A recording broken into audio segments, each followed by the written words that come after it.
الطرفين.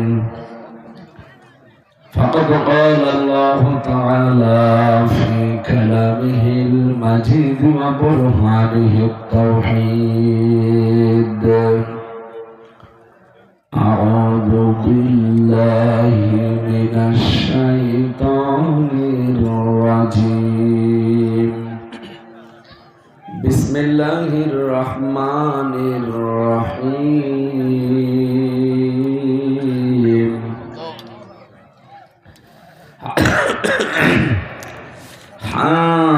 حاميم والكتاب المبين. إنا أنزلناه في ليلة مباركة إنا كنا منذرين فيها يفرق كل أمر حكيم. صدق الله العظيم. اللهم صل على محمد وآله وصحبه وبارك وسلم. الحمد لله. आवाज বাড়িয়ে এই মাইকটা একটু ছেড়ে দেন, এই মাইকটা ছেড়ে দেন, আওয়াজ কানে আসা লাগবে। আপনারা ফাঁকা করে দেন, এই লাইনটা একটু সামনে বসে। ঠিক আছে। চাঁদপুর জেলার মতলব দক্ষিণ পিয়ারি খোলা দক্ষিণ পাড়া জামে মসজিদের উদ্যোগে তাফসীরুল কোরআন মাহফিল সম্মানিত সভাপতি জনাব আব্দুল মতিন মিলিটারি, প্রধান অতিথি জনাব সাইফুল ইসলাম, প্রধান মেহমান জনাব হানিফ প্রধান, মোশাররফ হোসেন প্রধান সহ বিশেষ অতিথিবৃন্দ, আর যারা এখানে কথা বললেন মাওলানা আব্দুল্লাহ ওয়াল, মাওলানা হোসেন মাহফুজ, অন্যান্য ওলামায়ে কেরাম, সামনে বসা মুসলমান ভাইরা, পর্দার আড়ালে সম্মানিত মা এবং বোনেরা, প্রাণপ্রিয় চাঁদপুরবাসী, আমরা মহান রব্বুল ইজ্জাত ওয়াল জালালকে শুকরিয়া জানাচ্ছি। লাইলাতুন নিসফে মিন শাবান আজকের সামনে রজনী আসতেছে, এটা গুরুত্বপূর্ণ রাত। আমরা হাদিস শরীফ থেকে যেটা জানি যে 5টি রাত আল্লাহর কাছে দামি, তার ভেতরে আজকের এই রাত। কোরআনে কারিমের তেলাওয়াতকৃত আয়াত অনুযায়ী কিছু গুরুত্বপূর্ণ সিদ্ধান্ত আজকের এই আয়াতে আল্লাহ নিজে নেবেন।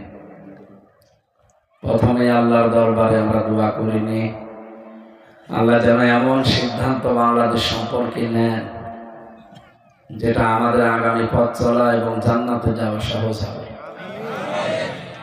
যেখানে বসবাস করা হয় ওই জায়গাটা যদি আসলে মন মতো না হয়, ইসলাম দিয়ে সাজানো না থাকে, তাহলে আখিরাতের ঘর তৈরি করা বড় কঠিন হয়ে যায়। যে এমন একটা পরিবার, সমাজ এবং রাষ্ট্র আল্লাহর সিদ্ধান্ত ছাড়া তো সম্ভব না। কি আল্লাহ যদি সিদ্ধান্ত না নেয় আপনি পারবেন? ওয়াল্লা ইয়াসিবানা ইল্লা মা কাতাবাল্লাহু লানা হুয়া মাওলানা ওয়া আলাল্লাহি ফালিয়াতাওয়াক্কালিল মুমিনুন। সূরা তাওবার ভেতরে এসেছে, নবী আপনি বলুন লা ইয়াসিবানা, মসার আগে লান আসলে অর্থ হয় কখনোই হবে না। আল্লাহ গ্যারান্টি দিচ্ছে, ইল্লা মা কাতাবাল্লাহু লানা, আল্লাহ যেটা লিখে রাখে ওইটা ছাড়া কিছুই হবে না। সুতরাং যেহেতু আজকে ভাগ্য রজনী বলা হবে, আজকের যে রাত শবে বরাত মানে কি? যদিও শবে বরাত শব্দটা হাদিসে নেই আছে, লাইলাতুন নিসফে মিন শাবান, 22টা নাম পেয়েছি এই রাতের আমরা। কয়টা? 22টা গুরুত্বপূর্ণ নাম এসেছে, সেখানে শবে বরাত নেই। লাইলাতুল নিসফে মিন শাবান আছে, লাইলাতুল মুবারাকা আছে যেটা আমরা পড়লাম তেলাওয়াতকৃত আয়াতে, লাইলাতুল সাদ আছে, লাইলাতুল জাসা আছে। এইরকম 22টা নাম আমি পড়েছি না, এক একটি নামের আবার সিগনিফিকেন্স আছে আলাদা আলাদা। এই রাতে যেহেতু গুরুত্বপূর্ণ সিদ্ধান্ত আল্লাহ নেবে, এই জন্য যেহেতু লিখবেন তিনি ফেরেশতাদেরকে নিয়ে যে 1 বছর কি হবে বাংলাদেশে, কি হবে না কি হবে, এগুলো আজকে রাতে লেখা হবে। মুসাফির অবস্থায় আছি, বড় আশা নিয়ে আপনাদের মতো ভালো মানুষগুলো নিয়ে দোয়া করছে, আল্লাহ এমন কিছু আজকে তুমি লিখে নাও, এমন সিদ্ধান্ত না অন্তত এই দেশ নিয়ে যেন আর কেউ আয়না ঘর বানাতে না পারে। এটা যে কত বড় অমানবিক একটা কাজ। একটা মানুষকে, ভালো মানুষ রাস্তা থেকে বাড়ি থেকে তুলে নিয়ে চলে যাবে, আর যারা নিয়ে যাচ্ছে এই মানুষগুলো প্রশাসনের মানুষ, এরা হয় বিডিআর, নয় পুলিশ, নয় আর্মি, বিভিন্ন নাম দিয়ে এরা হয় যৌথ বাহিনীর নাম এখন চলছে, যেহেতু যৌথ বাহিনী, এখন যৌথ বাহিনী চলছে, অপারেশন ডেভিল হান্ট চলছে। ডেভিল শব্দের শাব্দিক অর্থ শয়তান, হান্ট মানে খোঁজ করা, শয়তান খোঁজ করছে। মাঝে মাঝে আল্লাহ কিছু আযাব দুনিয়ায় পাঠায়। পৃথিবীতে আমরা ইতিহাস পড়ে যেটা জানি, আর আল্লাহ কোরআন এবং নবীর হাদিস, দুনিয়াতে আপনি যার যা করবেন ক্ষতি, ওই ক্ষতিটা আপনার জীবনের উপরে আল্লাহ এনে দেবে। বাংলাদেশে বহু মানুষের ঘর অনেকে ভেঙে দিয়েছেন, বিশেষ করে সাতক্ষীরা, চাঁপাইনবাবগঞ্জ, এই সমস্ত জেলাতে আপনি যান, আমরা নিজেরা যে দেখে এসেছি, বোলডোজার দিয়ে পুরা গ্রামের পর গ্রাম ভেঙে একেবারে মাটির সাথে মিশিয়ে দিয়েছে। অপরাধ কি? জামাত ইসলাম করে। ওমা নাকামু মিনহুম ইল্লা আন ইউমিনু বিল্লাহিল আজিজিল হামিদ, সূরা বুরুজের ভেতরে আল্লাহ আয়াতটা দিয়েছেন। আল্লাহ বলেন ওদের কোনো অপরাধ নেই, ওদের অপরাধ এইটা যে ওরা বলে যে আল্লাহ প্রশংসিত, আমার আল্লাহ প্রশংসিত, তিনি মহাপরাক্রমশালী, এই বিশ্বাস তারা করে, এই কারণেই তাদেরকে মারা হয়।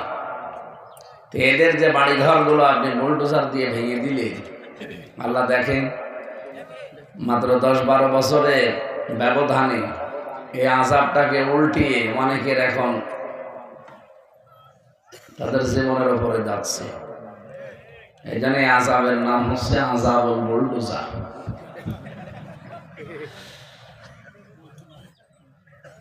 এইটার পরে যেহেতু উস্কানি দিয়েছিল অনেকে, এই কারণে এখন অপারেশন ডেভিল হান্ট চলছে। আর এটা চালাচ্ছে কারা? যৌথ বাহিনী। এই যে যৌথ বাহিনী, এই শব্দটা আল্লাহ কোরআনে নাযিল করেছে। একটা সূরা আছে যৌথ বাহিনীর নামে, নাম কি? সূরা আহজাব। আহজাব মানে যৌথ বাহিনী। আল্লাহ রাব্বুল আলামিন বলেন আলাম্মা রাআল মুমিনুনাল আহজাব, এটা সূরা আহজাবের 22 নম্বর আয়াতে আছে। যখন মুমিনরা দেখলো যৌথ বাহিনী, কারা? তার মানে এটা 1500 বছর আগেও ছিল, এখনো আছে, কিয়ামত পর্যন্ত এই সিস্টেম থাকবে। হয়তো নাম পাল্টাতে পারে কিন্তু সিস্টেম একই। যৌথ বাহিনী যদি মুমিনরা দেখে তাহলে তারা আনন্দ পায়, খুশি হয়, আর বেজার হয়ে যায়, ঝামেলায় পড়ে যারা খনি, যারা জুলুমবাজ, আর যারা বিশৃঙ্খলা তৈরি করতে চায় তাদের। আর আমরা দেশে তাই দেখতে পাচ্ছি, এদেশে যারা খনি, বিশেষ করে যারা জুলুম করেছে আর যারা বিশৃঙ্খল পরিবেশ তৈরি করতে চায়, তারা কি যৌথ বাহিনীর অভিযানে খুশি না বেজার? আমরা যারা সত্যি কোনো অপরাধের সাথে জড়িত না, আমরা যারা মুমিন দাবি করি, এ মানুষগুলো কিন্তু কোনো অসুবিধা নেই, তারা আরো আনন্দে আছে। ঠিক আছে, আরো চালান, দরকার হয় নতুন কোনো নাম দিয়ে চালান। কিন্তু সমস্যা হয়ে গেছে যারা অপরাধী, তাদের মাদকের ব্যবসা করে, হেরোইন পাচার করে, দাদাদের সাথে যাদের লাইন ছিল বলেন, এই দেশ থেকে সোনা, রূপা, তামা সব পাচার হয়ে যায়, আর ওখান থেকে আসে ডাল আর গাঁজা। বাংলাদেশের সংবিধান 54 বছর চলছে, এটা দিয়ে কাঙ্ক্ষিত মানের শান্তি আমরা এখনো দেখতে পাই। পেয়েছি। সামনে যে রমজান মাস, এই রমজানে আল্লাহ একটা ফুরকান দিয়েছেন। ফুরকান মানে কোরআন শরীফ। ফুরকান মানে কোরআনে কারিমের যে 55টা নাম আছে তার ভেতরে একটা নাম ফুরকান। নাম কি? ফুরকান শব্দের শাব্দিক অর্থ হচ্ছে সত্য মিথ্যা পার্থক্যকারী। ফুরকান মানে সংবিধান। এই সূরা একটা আল্লাহ নাযিল করেছেন ফুরকান নামে। 77টা আয়াত আছে, 73টা ধারা আছে। কে যদি এই 73টা ধারা সংবিধান বানাতে পারে,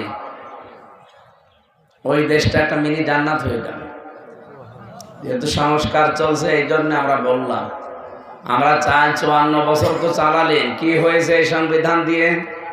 চোর গেলে জেলখানায় ডাকাত হয়েছে, ডাকাত গেলে খুনি হয়েছে। এমনকি আমরা দেখি গাঁজা খোর ভেতরে দেবেন, ওখানে যে গাছ লাগায়, গাছার গাছ। এই জন্য এটা আমরা, এটা আমার মনে হয় এখানে এক মুরব্বী ছিল, উনিও জেলখানায় ছিল।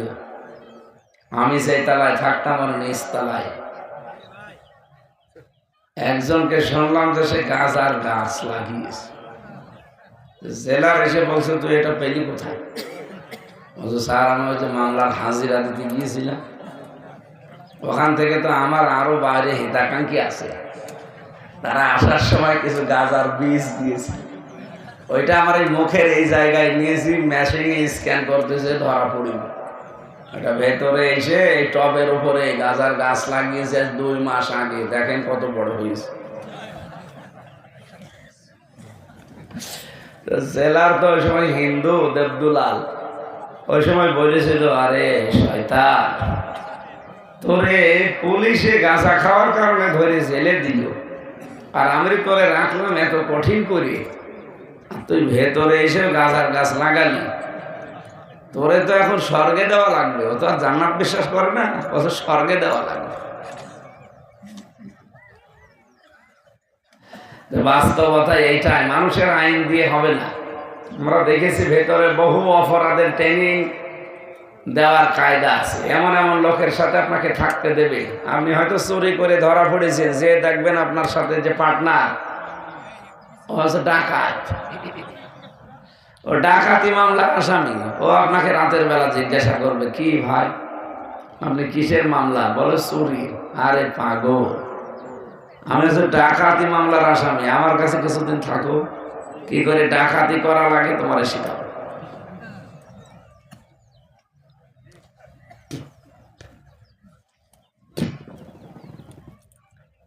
যারা ডাকাত হয়ে যায়, আমরা দেখি ডাকাত তো ধরা পড়ে ওখানে আছে, যে যদি কোনো মার্ডার মামলার আসামির সাথে তার সিট পড়ে, ও রাতের বেলা কিন্তু জিজ্ঞাসা করবে কিসের মামলা, বলবো ডাকাত। এটা কথা হলো। ডাকাতি করতে গিয়ে ধরা পড়ে গেলে ওই সময় 2-1টা আল্লাহর কাছে পাঠিয়ে দিতে পারলেন। কি করে মানুষ হত্যা করা লাগে আমার কাছে থাকো, ট্রেনিং দিয়ে দেব। তাহলে ডাকাত যে চোর হয়ে বের হয়, চোর যে খুনি হয়ে বের হয়, এই সংবিধান দিয়ে শান্তি আসা সম্ভব? আল্লাহ এখানে সংবিধানে দিয়েছেন, চোর চুরি করলে হাত কেটে দাও যদি সাক্ষ্য প্রমাণে চুরি ধরা পড়ে। ডাকাত ধরা পড়লে হাত আর পা বিপরীত দিক থেকে কেটে দাও, অথবা দেশ থেকে তাড়িয়ে দাও। মার্ডার মামলার আসামি যদি প্রমাণ হয়, ওকে আর রাখা যাবে না, বিদায় করে দেওয়া লাগবে, হত্যার বদলে। এই নিয়ম নীতি চালু করো, বাংলাদেশের সত্যি আপনি মিনি একটা জান্নাত দেখতে পাবেন, আর আমরা ওইটাই চাচ্ছি। এই কথা বলেন না কেন? যেহেতু সবে বরাত নামে আমরা অনেকে এই দেশে, এই ভারত উপমহাদেশে এই শব্দটা পরিচিত, সবে বরাত, সব মানে রজনী, বারাত মানে ভাগ্য, ভাগ্য রজনী বলা হয়, এটা বানানো শব্দ। হাদিসের শব্দ হচ্ছে লাইলাতুন নিসফে মিন শাবান, শাবানের মধ্য রজনী। আল্লাহ রাব্বুল আলামিন এই যে এই রাতে আসবেন, তিনি প্রথম আসমানে একটা বিশেষ নজর দেবেন সৃষ্টি জগতের প্রতি। আপনি কি কথা শুনতেছেন? এত দেরি করবেন, বসো, এত রাত্রে বসেন, একেবারে কান খাড়া করে শুনবেন, খালি প্রতিদিন তোলা না।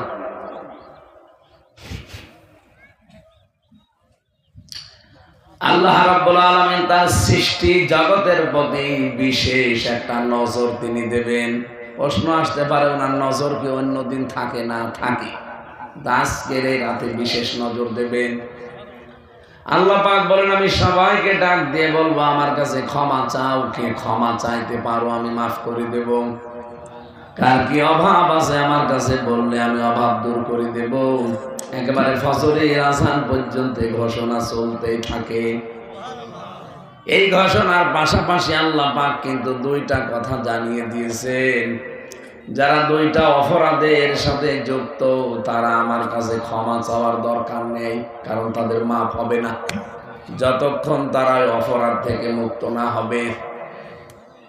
এখানে সবে কদর বলেন, সবে বরাত বলেন, সবে মেরাজ বলেন, আর যত রজনী আছে, ঈদুল আযহা, ঈদুল ফিতর, এই 5টা রাত আল্লাহর কাছে দামি। এই 5 রাত না, আপনি যদি আরশের পায়া ধরেও মাফ চান আপনার মাফ হবে না যদি ওই 2 অপরাধ আপনার ভেতরে থাকে। এখানে আজকেই সিদ্ধান্ত নিয়ে এখনই বাড়ি যাওয়া লাগবে। যদি থাকে আমি ওই 2টা থেকে জীবনের মতো ফিরে আসলাম। 1 নম্বরে যারা মুশরিক, যারা শিরিক করে, শিরিক করলে আমার আল্লাহ ভাগ্য রজনীতেও তাদেরকে মাফ করবেন না। 2 নম্বরে যারা বিদ্বেষ রাখে, হিংসা, আর এই 2টাই বাংলাদেশে বেশি।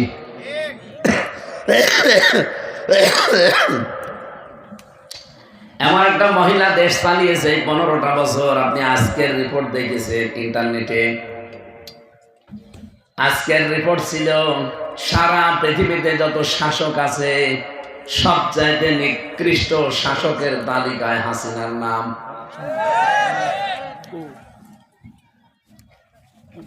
বসিয়ে দেন, এক জায়গায় বসিয়ে দেন, এখানে বসিয়ে দেন। আপনি বসেন, আপনি বসেন, তাড়াতাড়ি করেন।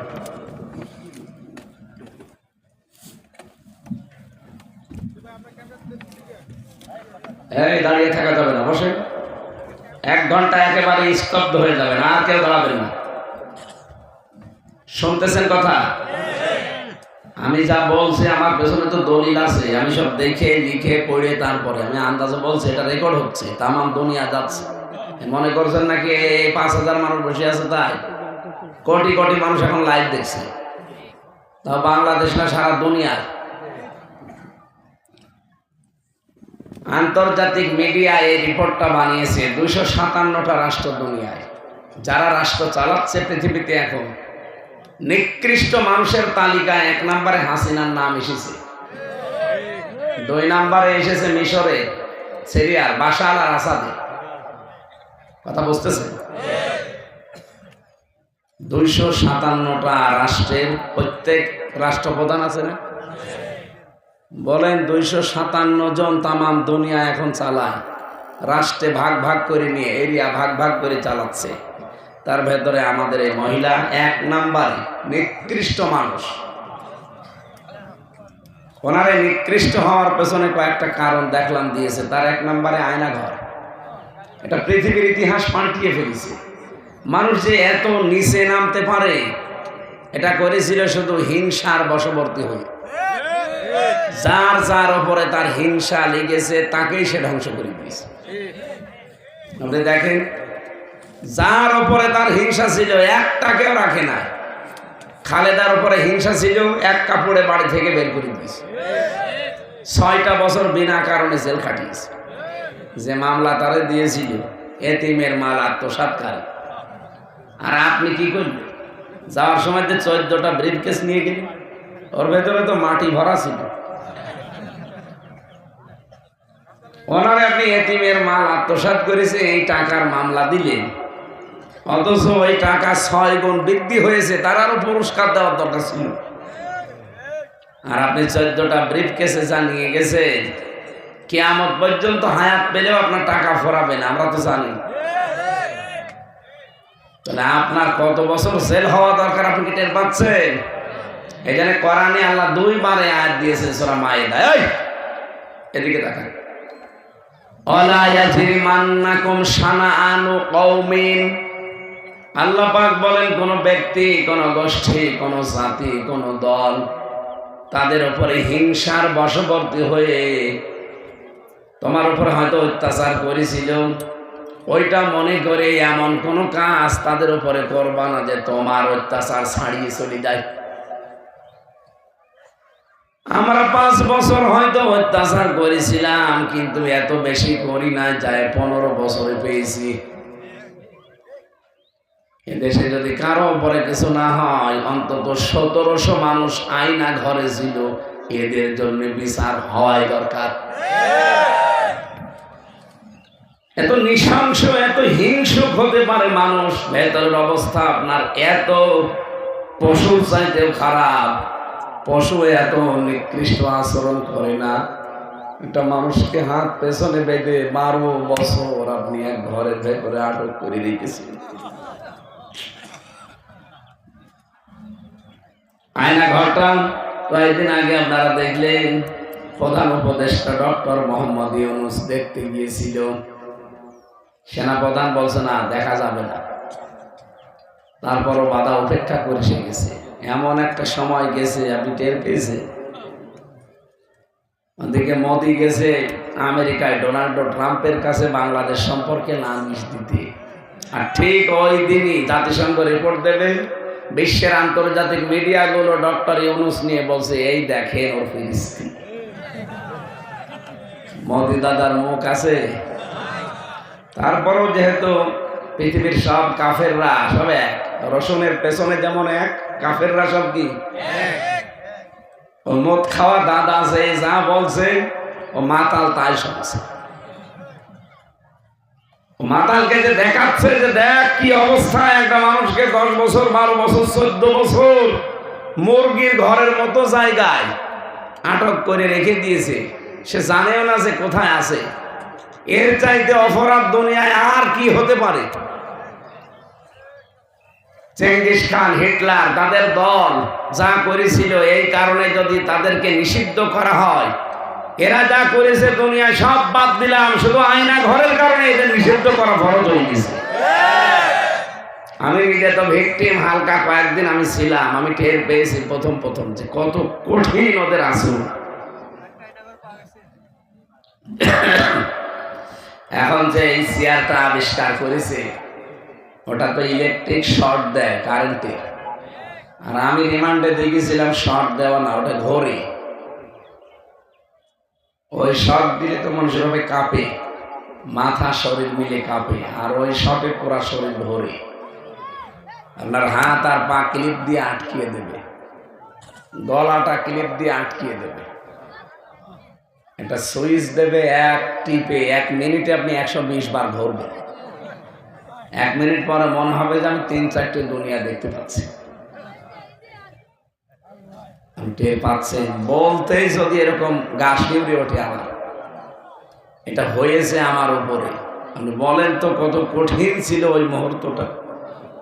আপনার জীবনে যদি এরকম 5 দিন 10 দিন না, যদি একদিনও আপনি পার করতেন, জীবনেও কোনো সালেমের পক্ষে সাফাই দিতেন না। আপনি পারবেন ওইরকম 3.5 হাত ঘর, এদিকে 1.5 হাত, 5 দিন থাকতে পারবেন বিনা সব কিছু বিচ্ছিন্ন করে? 24 ঘন্টা পড়ে থাকবেন।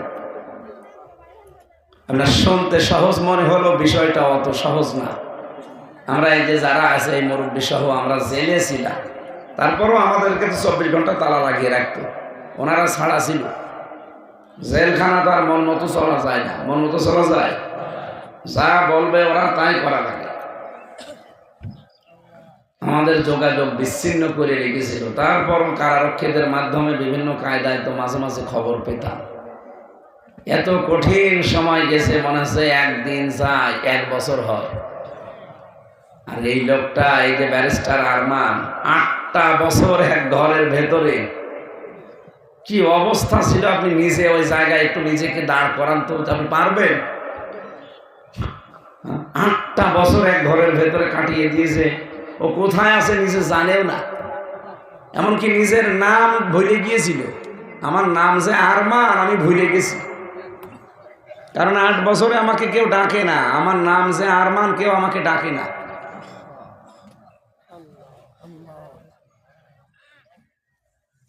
তাও এমনি গ্রাম্য চাষা ভোষা কোনো মানুষ হলে হতো। ছেলেটা ব্যারিস্টার।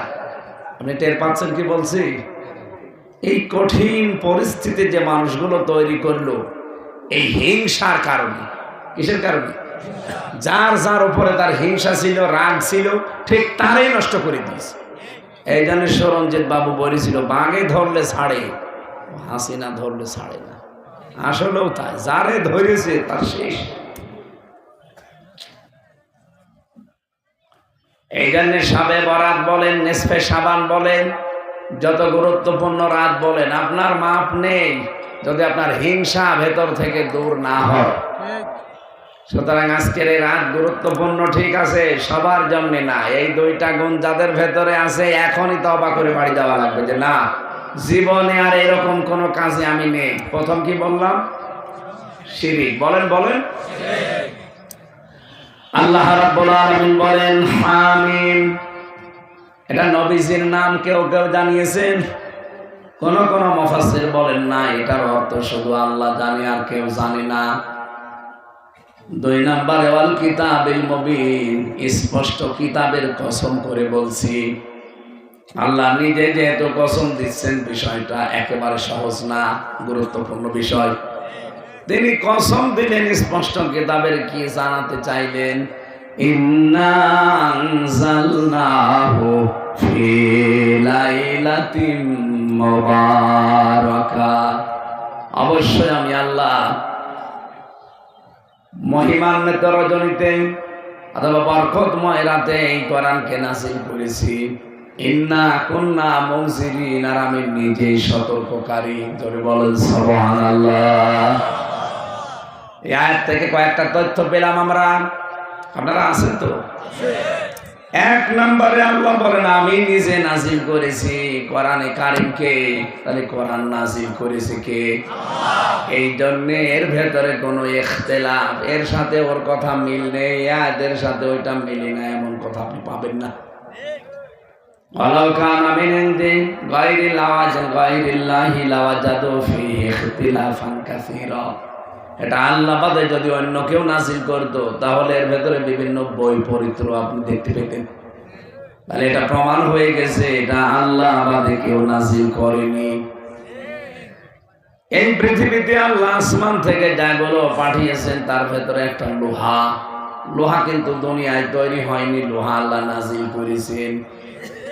কোথা থেকে এসেছে লোহা? আকাশ থেকে। বলেন বলেন। আল্লাহ বলেন লোহা আমি নাযিল করেছি, লোহা দুনিয়ায় তৈরি হয় না। 2 নম্বরে আমি কোরআনে কারীম নাযিল করেছি, কোরআন দুনিয়ায় তৈরি হয়। আর আসতে বলে যেগুলো আসমানে তৈরি হয়, ওই জিনিসগুলো আসমান থেকে আমার আল্লাহ পাঠায়। এটা বৃষ্টি তৈরি হয় দুনিয়ায়, কোথায়? আরো জোরে বলেন। মানুষের ভেতরে যেটা নড়াচড়া করে, যার কারণে আমরা কথা বলতে পারি, ওই জিনিসের নাম রূহ। নাম কি? রূহকে দুনিয়ায় তৈরি হয় কোথায়? রূহ যেখানে তৈরি হয় ওখানে তার খাবার আছে। দুনিয়ায় যেহেতু তৈরি হয়েছে আমাদের এই বডি, এই জন্য দুনিয়ায় এই বডির খাবার আমার আল্লাহ দুনিয়ায় তৈরি করে দিয়েছেন। যেখানে যেটা তৈরি হয় সেখানে তার খাবারও তৈরি হয়। আল্লাহ রূহ বানিয়েছেন আসমানে, কোরআনে কারীম তৈরি করেছেন আসমানে, লোহা বানিয়েছেন আসমানে, বৃষ্টি তিনি তৈরি করেন আসমানে। এই জন্য এগুলো সব আমার আল্লাহ নাযিল করেছেন, আর ঔষধও তার কাছে আছে। আমরা দুনিয়ায় এসেছি, আমাদের বডি তৈরি হয়েছে দুনিয়ার বীর্য দিয়ে। এই যে ঘাস ফসলাদি, ফল ফলাদি, এগুলো সব মাটি থেকে উৎপন্ন হয়। এগুলো আমার বাবা আর মা খেয়েছে। বাবার বীর্যটা মায়ের রেহেমের ভেতরে পড়েছে। আসলে কিন্তু মাটি। আসলে কি? আপনি বীর্যটা এক জায়গায় ফেলে রাখেন, দেখেন রোদ যখন ওর উপরে পড়বে, কিছুক্ষণ পরে দেখবেন শুকিয়ে দানা বেঁধে গেছে। ওটা কয়েকদিন পরে মাটির সাথে দেবেন, একেবারে মাটি মিহি করে ফেলবে, মিশে যাবে। তার মানে আসল জিনিস মাটি। বলেন বলুন। কোরআনে কারীমে আল্লাহ এর জন্য জানিয়েছেন, মিনহা খালাকনাকুম ওয়া ফিহা নুঈদুকুম ওয়া মিনহা নুখরিজুকুম তারাতান উখরা। তোমাকে এই জিনিস দিয়ে আমি আল্লাহ বানিয়েছি। এই জিনিস মানে সরাসরি যদিও আল্লাহ আমাদেরকে মাটি দিয়ে বানাননি, হ্যাঁ একজনকে আল্লাহ মাটি দিয়ে বানিয়েছিলেন, তার নাম কি? আদম আলাইহিস সালাম। শুধু একটা মানুষকে আল্লাহ সরাসরি মাটি দিয়ে বানিয়েছেন, আর আমাদেরকে আল্লাহ বানিয়েছেন মাটির নির্যাস দিয়ে। খালাকাল ইনসানা মিন সালসালিন কাল ফাখর। আল্লাহ পাক বলেন, মানুষ আমি ঠনঠনে মাটি দিয়ে প্রথমে বানিয়েছিলাম, আর তোমরা যারা আদমের সন্তান কিয়ামত পর্যন্ত দুনিয়ায় আসবে, কাউকে সরাসরি মাটি দিয়ে বানায়নি, মাটি থেকে যা উৎপন্ন হয় ওইটা দিয়ে, তার মানে নির্যাস দিয়ে। বিজ্ঞান প্রমাণ করছে মাটি দিয়ে যেহেতু আদমকে বানানো, মাটির ভেতরে কমপক্ষে 10টা উপাদান পাওয়া যায়। কয়টা? আপনি আমাদের শরীরের ভেতরে এখন আপনি মেরে ফেলেন, আমাকে কোনো মেশিনের ভেতরে শুকিয়ে ফেলেন, দেখবেন 10টা জিনিস একটা একটা করে বের হবে। এই মাটি এখান থেকে তুলে নিয়ে যান গাজীপুরের মৃত্তিকা গবেষণাগার আছে, মাটি গবেষণা করে, ওখানে নিয়ে আপনি পরীক্ষা করবেন, দেখবেন 10টা জিনিস একটা একটা করে বের হয়ে চলে আসবে। এই মাটির ভেতরে আছে silicon, iron, magnesium, potassium, oxygen, hydrogen, nitrogen. 10টা জিনিস আল্লাহ এক জায়গায় করে মাটি বানিয়েছেন। রব্বুল আলামিন বলেন, মানুষকে আমি আল্লাহ মাটির নির্যাস দিয়ে তৈরি করলাম, এরপরে দুনিয়ার এই ময়দানে নিয়ে আসলাম। বাবা মায়ের দায়িত্ব শুধু ছিল বিছানায় থাকা, বাকি তারা কিছুই করেনি। ওই বীর্যটা থেকে শুরু করে হামজা পর্যন্ত আমি আল্লাহ নিজে বানিয়েছি। আর কারো কি কোনো কি ভূমিকা আছে? না। বাবা তো বীর্যটা ফেলেই দিয়েছিল, ওইটা যদি আমার আল্লাহ নষ্ট করে দিতেন, কিয়ামত পর্যন্ত দুনিয়ায় আপনি আসতে পারতেন। আপনি কি নিয়ে মাস্তানি করেন? কি নিয়ে আপনার এত অহংকার?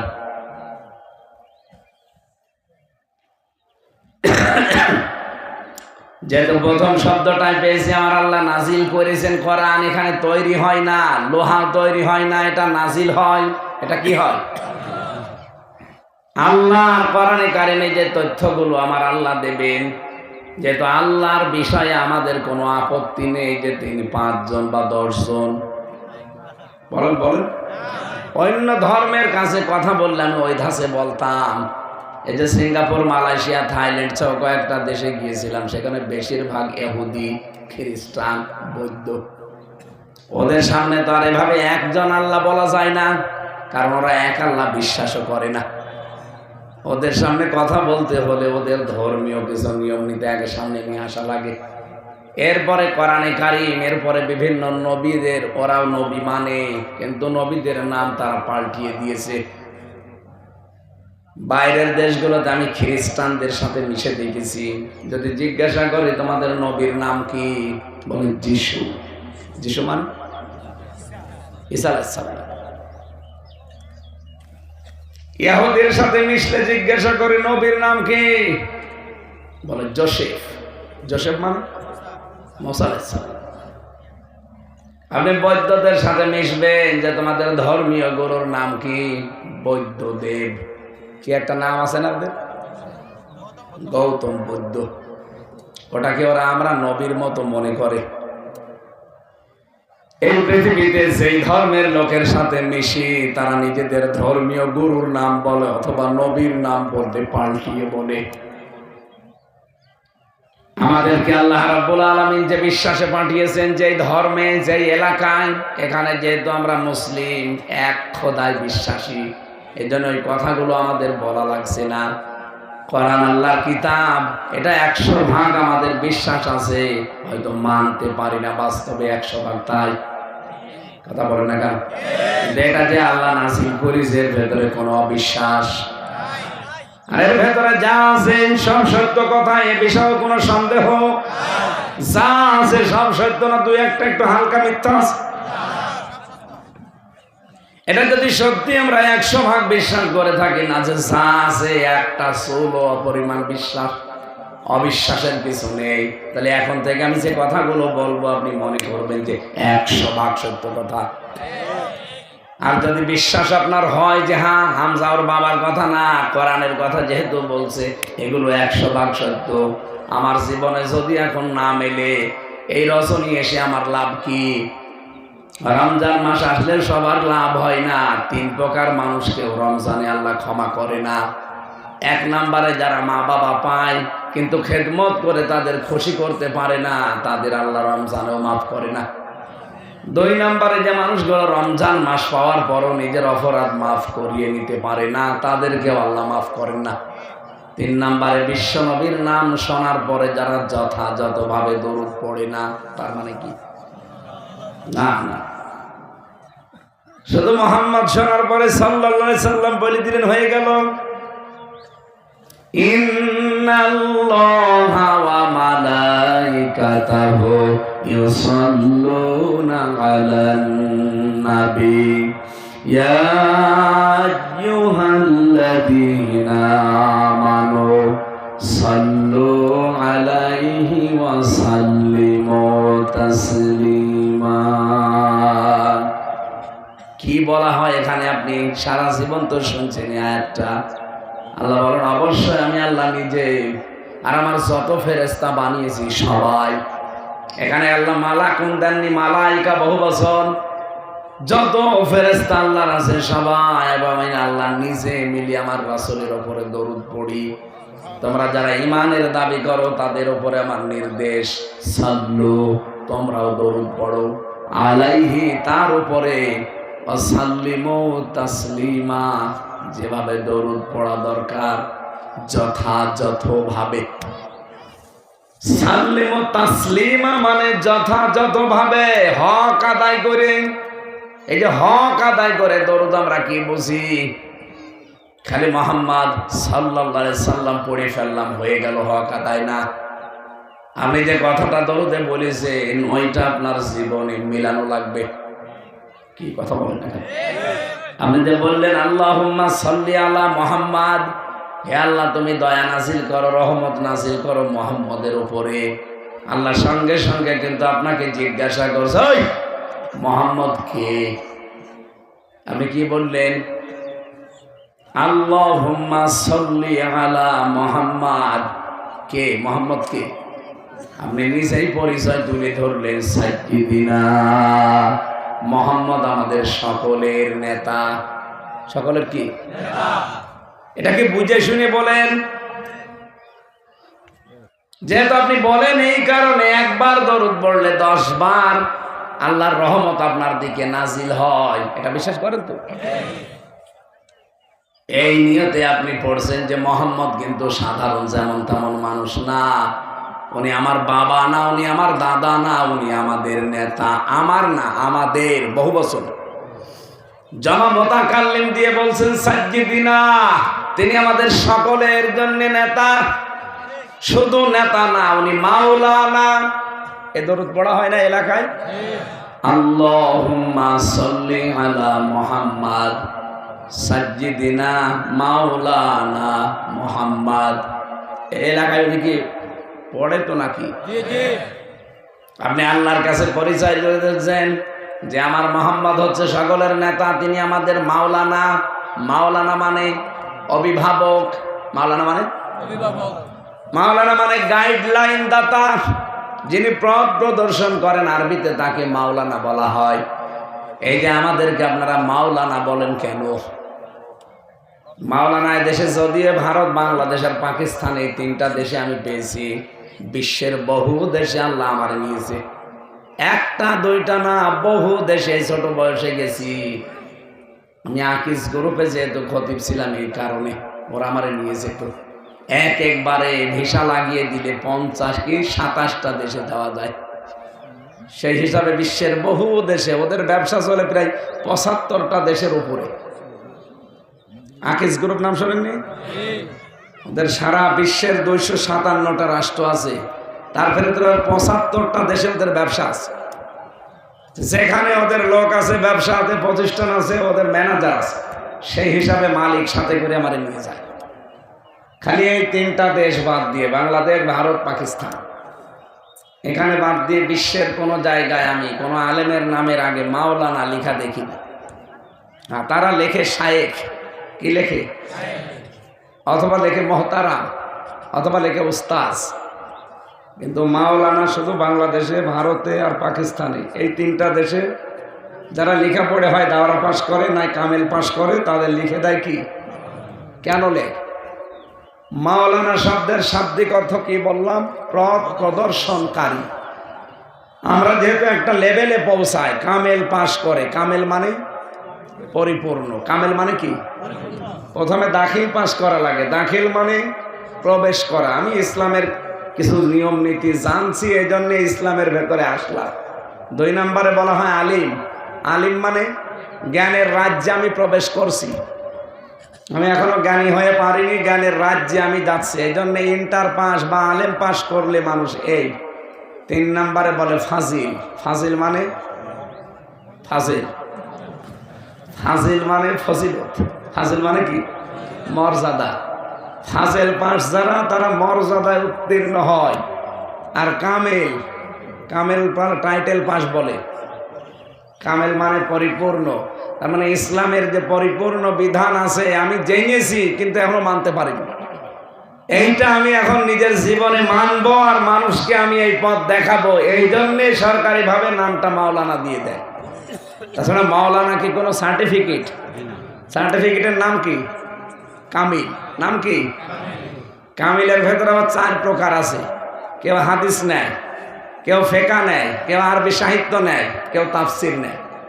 আমি পড়েছিলাম ফেকা নিয়ে, এই জন্য আমার মুফতি লেখে। যারা হাদিস নিয়ে পড়ে ওদেরকে মুহাদ্দিস দেয়, যারা তাফসির নিয়ে পড়ে, কোরআন নিয়ে, তাদেরকে মুফাসসির দেয়, আর যারা আরবি সাহিত্য নিয়ে পড়ে তাদেরকে আদব বলা হয়। দেখেন এই কামেলে যাওয়ার পরে 4 শ্রেণীতে ভাগ হয়ে যায় মানুষ। এটা কোনো সার্টিফিকেটের নামও না যে মাওলানা, এটা একটা সার্টিফিকেট না। মাওলানা সার্টিফিকেট না কামেল সার্টিফিকেট। এটা পাশ করার পরে জনগণ সরকারের পক্ষ থেকে আমরা সারা দেশে যেখানে যাই, হয় বললাম যে ফেকা নিয়ে, মাসলা মাসাইল নিয়ে পড়াশোনা করলে তারে মুফতি বলে, ফকি বলে, এই যে আমারে বলছে। এখানে যারা হাদিস নিয়ে পড়েছে, যারা মাদ্রাসায় মুহাদ্দিসগিরি করে, হাদিস যারা পড়ায় তাদেরকে কি বলে? আর হাদিস পড়াতে পড়াতে একটা লেভেলে যখন চলে যায়, অন্তত 12 বছর, তখন তারে বলে শাইখুল হাদিস। শায়েখ মানে বুড়ো, শায়েখ মানে কি, বুড়ো বা পণ্ডিত। আর হাদিস মানে নবীজির হাদিস, তার মানে হাদিসের ওপরে যার পাণ্ডিত্য আছে, গভীর জ্ঞান আছে। আল্লামা শাইখুল হাদিস মামুনুল হক বলে না, ওনার নাম ধরলে মানুষ কি বলে? শাইখুল হাদিস এবনে শাইখুল হাদিস, শাইখুল হাদিসের ছেলে শাইখুল হাদিস। ওনার বাবা ওইরকম বছরের পর বছর পড়িয়েছে বুখারী শরীফ, উনিও ওইরকম পড়াচ্ছে। তাই আমরা যেটা এখান থেকে আপনাদের বোঝাতে চাই, কামেল পাস এটা একটা সার্টিফিকেট। এইটা করলে আমরা তাদেরকে মাওলানা বলি, যেহেতু তারা ইসলামের গাইডলাইন মানুষকে দেয়। আমাদের গাইডলাইন দাতা আমরা স্বীকার করলাম নবী মুহাম্মদুর। সুতরাং এখন থেকে আপনি বেছে নেবেন, আপনার গাইডলাইন দেবে এই দেশে কোনো ভণ্ড পীর না, আপনাকে গাইডলাইন নেওয়া লাগবে মুহাম্মদুর রাসূলুল্লাহর কাছে। আপনি দেখেন তার জীবনে শবে বরাত ছিল কিনা, যদি থাকে আপনি পালন করবেন, যদি না থাকে আপনি সে গাইডলাইন নিতে পারেন না। এটা বলেন না কেন? হযরতে আয়েশা থেকে বর্ণিত, তিনি বলেন গভীর রজনীতে দেখলাম নবীজি আমার পাশে নেই। আমি খুঁজতে আরম্ভ করলাম, যে দেখি পাশে জান্নাতুল বাকি, ওখানে যে তিনি অঝর নয়নের সেজদা, অঝর নয়ন মোনাজাতে কাঁদতেছেন। আমি তো অনেকক্ষণ পর্যন্ত তার সাথে পেছনে হাত তুলে দাঁড়িয়ে আছি, তার কান্না শেষ হয়ে গেল। ডাক দিয়ে মনে করলাম জিজ্ঞাসা করি, হে নবী আপনি এখানে কেন? হঠাৎ নবী নিজেই আমাকে জিজ্ঞাসা করলেন, আয়েশা তুমি কি মনে করছো আল্লাহ রাসূল তোমার উপরে অবিচার করতে পারে? হে রাসূল আপনি এই কথা বললেন, আর আমাকে খুঁজতে খুঁজতে বাড়ি থেকে ঘর থেকে তুমি একেবারে কবর স্থান পর্যন্ত চলে এসেছো, তুমি মনে করছো আমি অন্য স্ত্রীর ঘরে চলে গেছি। তোমার কি বিশ্বাস হয় যে আল্লাহ এবং রাসূল কারো উপরে জুলুম করতে পারে? বলে না। হ্যাঁ নবী, আপনি এখানে আসলেন কেন? নবীজি ওই দিন বলেছিলেন, আয়েশা তুমি কি জানো আজকে কোন রাত? বলে আল্লাহ রাসূল ভালো জানি। নবীজি ওই দিন বললেন এটা লাইলাতুন নিসফে মিন শাবান, শাবান মাসের মধ্য রজনী। আল্লাহ রাব্বুল আলামিন এই রজনীতে তার সৃষ্টি জগতের প্রতি বিশেষ নজর দেন। এটা জিবরাইল আমাকে যেহেতু জানিয়েছে, এই জন্য আল্লাহর বিশেষ নজর আজকে চলছে। কবরবাসীরা তো অসহায় হয়ে পড়ে আছে। নবীজি বলেন একটা মানুষ কবরে চলে গেলে সে যেন সাগরের মাঝখানে পড়ে থাকে। সাগরের মাঝে যদি নৌকা ট্রলার লঞ্চ ডুবে যায়, একটা যদি তক্তা হাতে পায় তাও সেইটাই বুকের ভেতর নিয়ে ভাসতে থাকে। একটা মানুষ কবরে গেলে মানুষটা যেন সাগরের ভেতরে নৌকাবিহীন পড়ে আছে। একটা গাছের পাতাও যদি পায় সেইটাও সে আটকিয়ে ধরে বাঁচতে চায়, ভাসতে চায়। এই পৃথিবীর ময়দান থেকে যারা বিদায় নিয়ে কবরে আছে, আমরা যদি এখন তাদের জন্য অন্তত আল্লাহর কাছে মাগফিরাত কামনা করি, মহান আল্লাহর সাগরে যে লোকটা একটা তক্তা পেয়েছে ওর কবরের ভেতরে এরকম একটা কিছু পৌঁছিয়ে দেবে। এই জন্য আজকে এদের জন্য আমি একটু মোনাজাতে কাঁদছি। ও আয়েশা, বনি কেলাব গোত্রের যত ছাগল আছে, বকরি আছে, তাদের শরীরে পশম আছে। এই পশম পরিমাণে অপরাধ নিয়ে যদি কোনো মানুষ আজকে কান্নাকাটি করে, আল্লাহ তারে মাফ করে দেবে।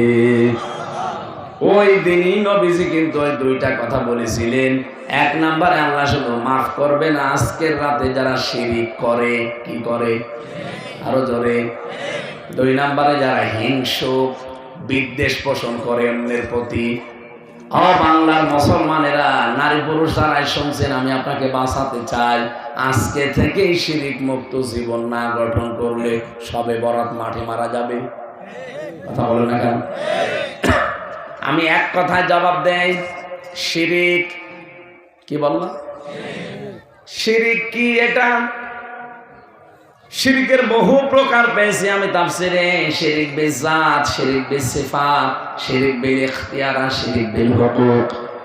এটা আবার ভাগ ভাগ ভাগ ভাগ করলে 120 প্রকার হয়। আমি নিজে তাফসিরে 120 প্রকার পেয়েছি। এক কথায় সবকিছু সামারাইজ করে ওই যে এক কথায় জবাব দেয় না, এরকম বাক্য শোনেননি? এক কথায় জবাব হচ্ছে আল্লাহ যেটা পারে ওইটা অন্য কেউ পারে, এই বিশ্বাস করার নাম শিরিক। কথা বোঝেন? আল্লাহ যেটা পারে ওইটা অন্য কেউ পারে, এই বিশ্বাস করার নাম। এবার রাজনীতি মনে না করে বাস্তবতায় বোঝেন। এই যে কোরআন শরীফ, আল্লাহর কসম আমি মাথার উপরে নিয়ে বলছি, আপনাকে আমি বাঁচাতে চাই।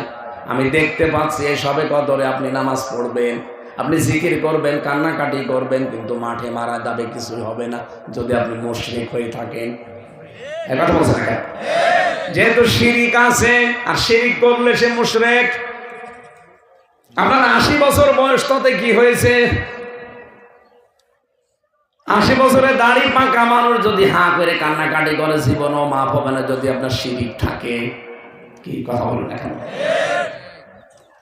এই জন্য শিরিক যেন না থাকে, ভালো করে খেয়াল করেন। আমি আবার বলছি, আল্লাহ যেটা পারে ওইটা অন্য কেউ পারে, বিশ্বাস করার নাম। এদেশে বহু মানুষের ভেতরে বিশ্বাস আছে আল্লাহ যেটা পারে ওইটা অন্য কেউ পারে, বিশ্বাস তারা করে না। মানে আমি এবার একটা কথা বলবো, আপনি কি নিজের দিকে টেনে নেবেন না সংশোধন হবেন? এই জমিন আমার আল্লাহ বানিয়েছে, এটা বিশ্বাস করেন? আমি তো আগেই বললাম, কোরআনে আল্লাহ যা দিয়েছে একটা কথাও মিথ্যা নেই, সন্দেহ। লিল্লাহি মা ফিস সামাওয়াতি ওয়া মা ফিল আরদ। এই আসমান জমিন সব কার? আল্লাহ। লাহু মুলকুস সামাওয়াতি ওয়াল আরদ, আসমান জমিনের রাজত্ব কার? এখানে ক্ষমতা একচ্ছত্র ভাবে চলে কার? আমাদের কিছুই চলে না, কারণ আমরা আমাদের 3.5 হাত বডিও আমার কথা শোনে না। আপনার নাকও আপনার কথা শোনে না। আপনি যদি টয়লেটে বসে বলেন আমি কিন্তু অফিসার র্যাবের, আমি নাক ধরবো না, গন্ধ যেন না আসে, নাক বলবে বেটা আগে আমার সিপি ধর। কথা বলেন না কেন? তার মানে কি বুঝলেন? আপনার নাক আপনার কথা, আপনার কান এটা শোনে আমার আল্লাহর কথা। উনি যেহেতু আদেশ দিয়েছে কান যতদিন হামজার সাথে আছি এর কথা শুনবে। এখন যদি বলেন আমি কথা শুনতে চাই না কিন্তু আমি কান ধরবো না, হবে? আপনি যদি কথা শুনতে না চান তাহলে কানের ওপরে যে নোটিশ করা আছে ওটার বিপরীত কাজ করা লাগবে। কি সেটা? বন্ধ করা লাগবে। এই যে এখন আমি কিছু শুনতে পাচ্ছি না, আপনি আমাকে গালি দিলেও শুনতে পাচ্ছি না, কারণ কানের বিপরীত কাজ করে ফেলেছি। কি? আমি মুখ দিয়ে কথা বলতে বলতে এখন যদি মনে মনে করি না আমি কথা বলবো না, এই মুখ তো যেন নড়াচড়া করবে না, এদিকে মুখ নড়ছে, তার মানে কারো উপরে আপনার কোনো কন্ট্রোল। এমনকি আপনাকে আল্লাহ যদি টাইট করতে চায় যে ওর একটু টাইট দেব, আল্লাহর কিন্তু কোনো সৈন্য বাহিনী পাঠানো লাগবে না, শুধুমাত্র 2 বার পায়খানা আর 3 বার বমি।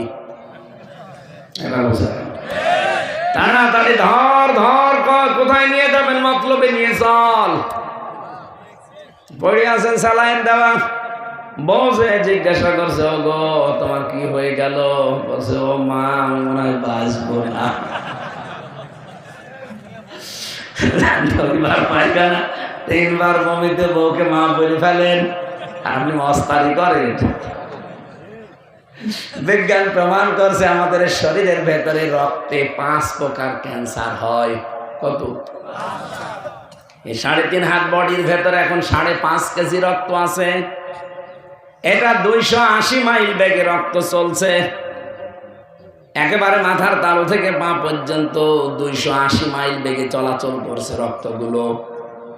এর ভেতরে আমার আল্লাহ যদি 5 প্রকারের 1 প্রকার ক্যান্সার লাগিয়ে দেয়, 14 বংশ বিক্রি করে একটা ঔষধের পয়সা হবে না, আর আপনি মস্তানি করেন।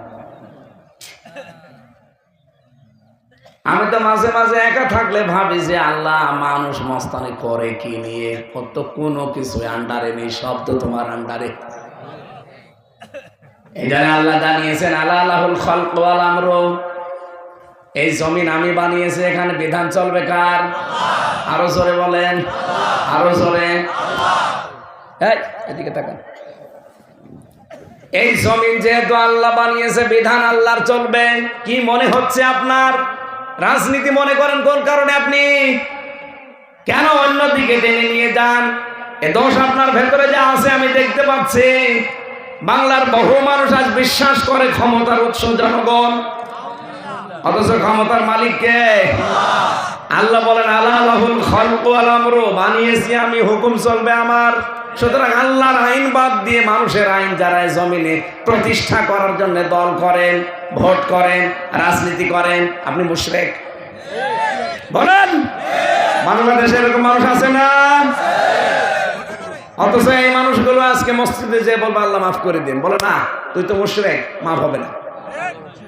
এত সহজ ভাষায় বলার পরও মানুষ বোঝে না, বলে না উনি রাজনীতি করছে। শয়তান তোরে যেদিন ফেরেশতা বাঁশ দেবে ওই দিনটাই পাবে। বলেন তো এর চাইতে সহজ করে আর কি বলা যায়? আল্লাহুল খালক ওয়াল আমর কোরআনে আপনি বললেন যে সন্দেহ নেই, কোরআনে যা বলিস আল্লাহ সত্য বলিস। ওই আল্লাহর কথা সূরা আরাফের 54 নম্বর আয়াত, আমি বানিয়েছি আইন আমার চলবে। কেন আপনি অন্যের আইন এখানে প্রতিষ্ঠা করতে চান? বলেন, আপনি তো মুশরিক। আল্লাহ যেটা পারে ওইটা অন্য কেউ পারে না। আইন বানাতে পারে কে? আল্লাহ। সুতরাং অন্য কেউ পারে না, এটা যারা বানাবে তারা মুশরিক। আর ওই মুশরিক হয়ে আপনি নিজে এখন সবে বরাতে যে বলবেন আল্লাহ আমার ভুল হয়ে গেছে, মাফ করুন না। মন থেকে যদি ফিরে আসতে পারেন মাফ হবে রাতে। আর যদি লোক দেখানোর জন্য যান আবার সকালবেলা বাবা শাহজালাল সব হালাল। আপনি ইয়ার কি করার কারণে আপনার কিন্তু খবর আছে সামনে, এমন বিপদে আল্লাহ ফেলে দেবে। আমার কথা না বোঝার ভান করে আছেন কারা? হাত তোলেন তো। আলহামদুলিল্লাহ, এই মাহফিল সাকসেস।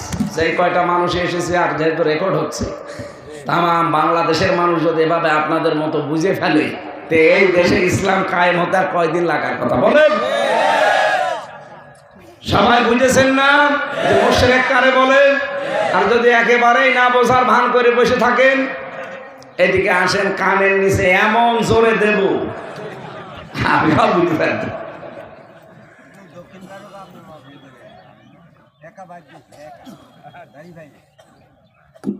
তাহলে আমার বোঝানোর বিষয় ছিল আল্লাহ মুশরিকদেরকে যেন মাফ করবে না। আমরা কোনো শিরিকের ভেতরে নেই। আপনারা আমল কম হোক, আপনারা আমল মামল একটু কম হোক, অসুবিধা নেই, আল্লাহ জান্নাত দেবে, কিন্তু শিরিক থাকলে হবে না। অকাদিমনা ইলা মা আমিলু মিন আমালিন ফাজআলনাহু হাবাম মানসুরা। দুনিয়ার ময়দানে কেউ যদি শিরিক মিশ্রিত আমল নিয়ে আল্লাহর কাছে যায়, ওইটা ধুলি কণার মতো মুখের উপর আল্লাহ নিক্ষেপ করবে। ইন্নাহু মান ইউশরিক বিল্লাহি ফাকাদ হারামাল্লাহু আলাইহিল জান্নাহ। কোন মানুষ যদি শিরিক করে, আল্লাহ বলেন কিয়ামতের দিন ওরে আমি আল্লাহ জান্নাত হারাম করে দেব। মাওয়াহুন নার, তার স্থান হবে জাহান্নামের আগুন। আমালিজ জালিমিনা মিন আনসার, এদের জন্য কোনো সাহায্যকারীও থাকবে না। বলেন নাউযুবিল্লাহ। এদিন আজকে থেকে এখনই আমরা পবিত্র হব শিরিক থেকে।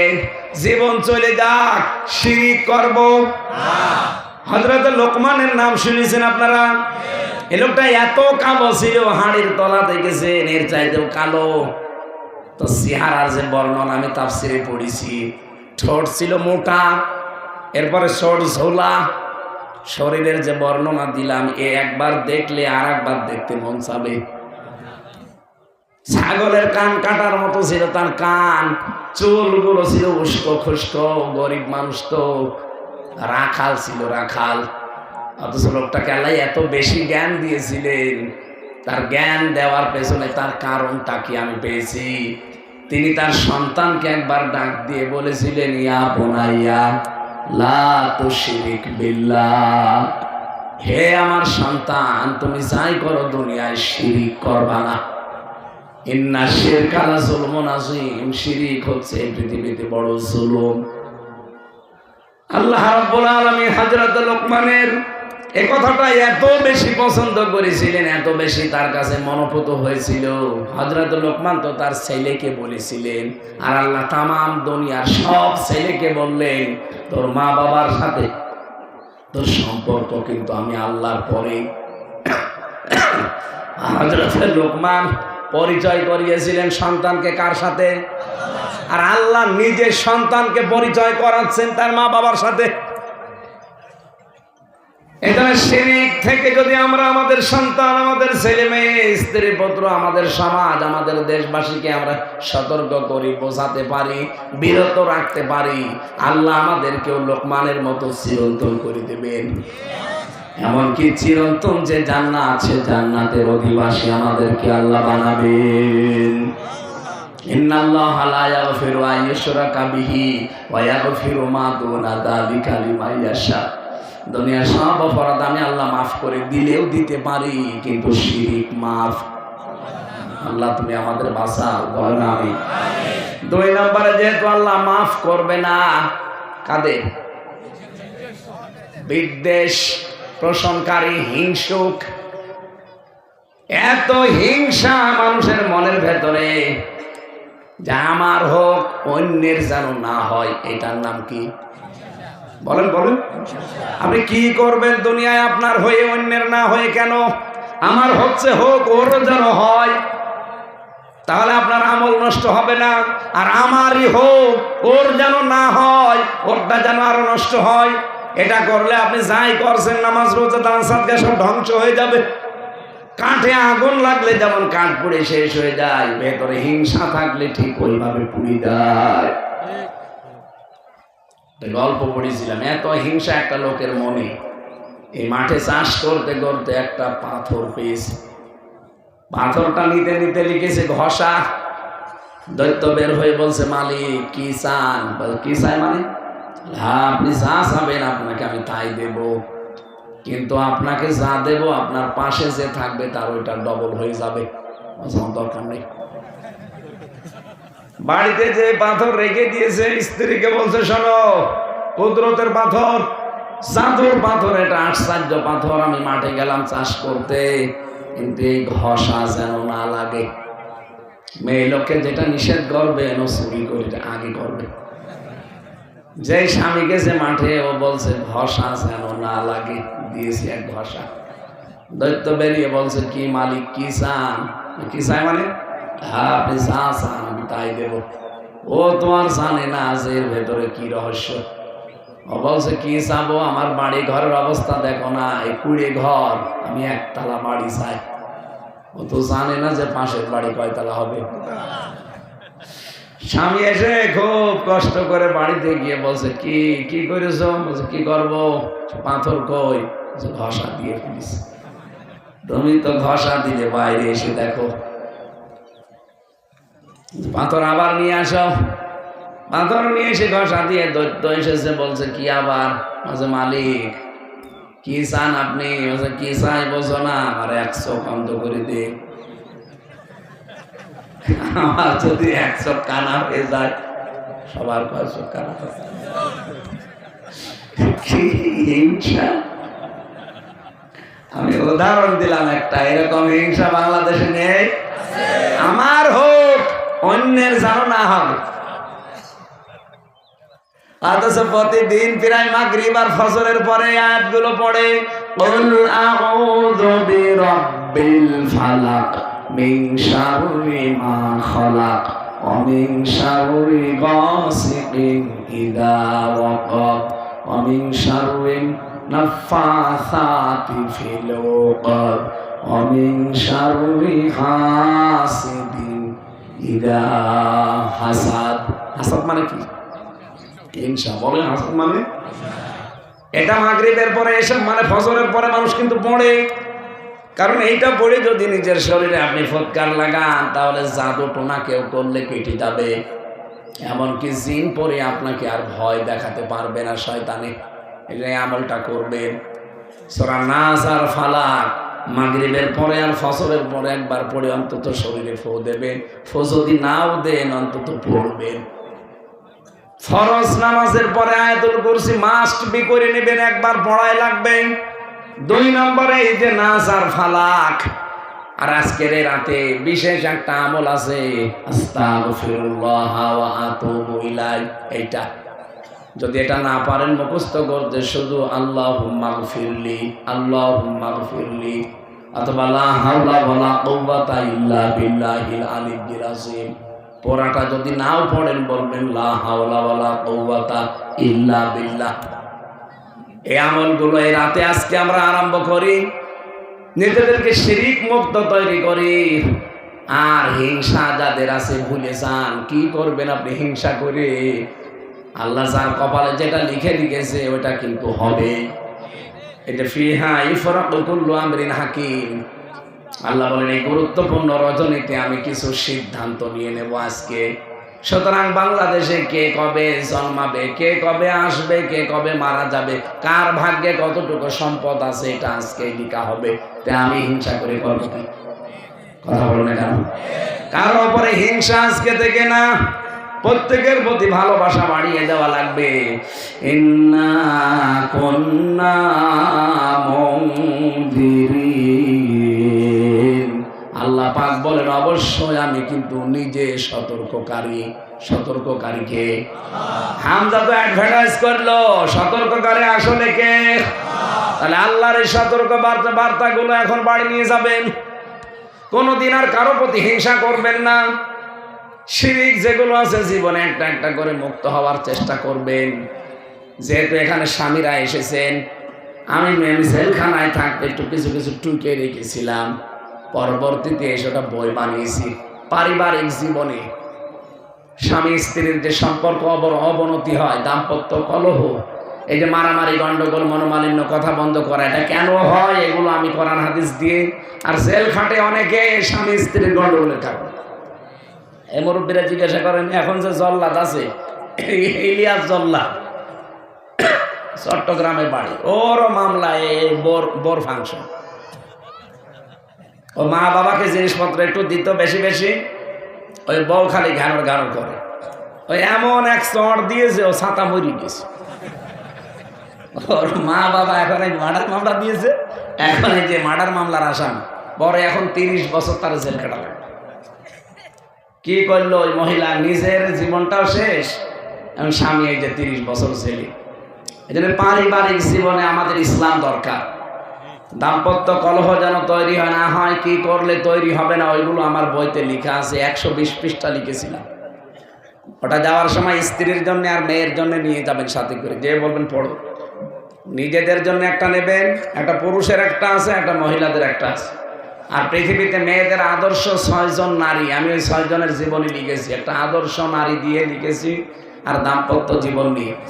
আল্লাহ রাব্বুল আলামিন যে সতর্কগুলো আমাদের করলেন, আমরা সতর্ক হব, আমাদের তৌফিক আল্লাহ দান করুন, আল্লাহুম্মা আমিন। লা হাওলা ওয়ালা কুওয়াতা ইল্লা বিল্লাহিল আলিয়্যিল আযীম।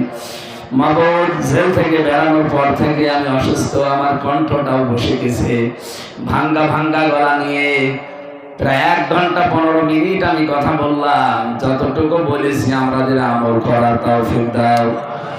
আইলে সারাদিন আজকে জার্নিতে আছি, কোথায় সেই কুষ্টিয়া, কোথায় চাঁদপুর, সারাদিন সারা রাত লেগে যায় আসতে, বহু কষ্ট করে এসেছি। যতটুকু বললাম, আল্লাহ আমাদের সবাইকে জীবনের শিরিক মুক্ত করে দাও। জীবনে যাদের হিংসা আছে, আমাদের হিংসাকে তুমি জীবনের মতো দূর করে দাও। শুধু এই মন আমাদের দিও না যে আমারই হবে, অন্য কারো যেন না হয় না। নবীজির মতো মন তৈরি করে দাও, যে আমাদের সবাইকে তুমি দাও। মন থেকে আল্লাহর এই শেখানো দোয়া পড়ে, রব্বানা আতিনা ফিদ দুনিয়া হাসানা ওয়া ফিল আখিরাতি হাসানা ওয়া কিনা আযাবান নার। আল্লাহ তাআলা মা বোনেরা পর্দার আড়ালে আছে, এদেরকে তুমি মাফ করে দাও। এই মাহফিলের আয়োজন দেখো কত সুন্দর করে তারা সাজিয়েছে, মনে হচ্ছে বাসর ঘর বানিয়েছে। নিজেদের বাড়ি ঘরের চাইতে কোরআনের প্রচারের এই মাধ্যমটাকে এত সুন্দর করে যারা সাজালো, এই যুবকদেরকে যে মা পেটে নিয়েছে, মায়ের পেট তুমি ধন্য করো। কোরআনে কারীম থেকে ইনসপে শাবানের এই দিবাগত রজনী, এখন দিবাগত সময় যতটুকু শুনলাম, রজনীতে আমল করার তৌফিক দাও। আজকের রাতে যেন আমরা ভালো ভালো কাজে আঞ্জাম দিতে পারি। শুধুমাত্র নামাজ পড়া, শুধু রোজা রাখা না, কে কোথায় খেয়ে আছে, অভাবে আছে, কে কোথায় ঝামেলায় আছে, মামলায় পড়ে আছে, একটু খোঁজ খবর নেওয়া, এইটাও ভালো কাজ। এইরকম ভালো ভালো কাজে আঞ্জাম দেওয়ার সুযোগ করে দাও। আলহামদুলিল্লাহি রাব্বিল আলামিন, লা ইলাহা ইল্লাল্লাহু মুহাম্মাদুর রাসূলুল্লাহ। 4:30 বাজে আযান দিচ্ছে।